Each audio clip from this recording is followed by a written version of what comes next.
Τώρα δεν δίνει τίποτα άλλο, θέλω να βγεις πρώτος. Θέλω να τραβήξω το αραστό, κάτσε. το πάλι. Κάτσε φύγε με, μην κουράζεις. Δεν πειράζει. Αραστό έχω τραβήξει εμένα. Τα παπούτσια πιανού είναι αυτό, Αντώνη. Τα παπούτσια πιανού είναι. Τα παπούτσια πιανού είναι. Το φοράς εσύ. Αν το πω. Δεν ήξερα. Εσύ τα κρατάς. Όχι αυτός. Αυτός δεν το έχει καταλάβει με τάκους. Όχι. Πρώτα δύο ένας στον άλλο πιανού είναι.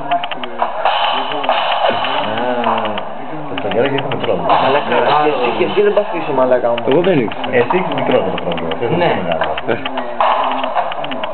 Θα κάνω στον δρόμο. Φωνάζαν, κάνεις τα μάξι. Μια Φεράρι είδαμε, εντάξει. Να περάσουμε τον δρόμο και έλεγε σταματήστε κόκκινο. Τσάκα. Ποιος το είπε αυτό? Ο Αντώνης δεν φωνάζει. Είδαν ένα μάξι που είχε νέον από κάτω χρώμα. Ω νέον, κοιτάξτε και φωνάζανε. Εντάξει, αλλά τη Φεράρι δεν μπορείς να μην φωνάξεις αυτή τη Φεράρι. Γιατί θα με...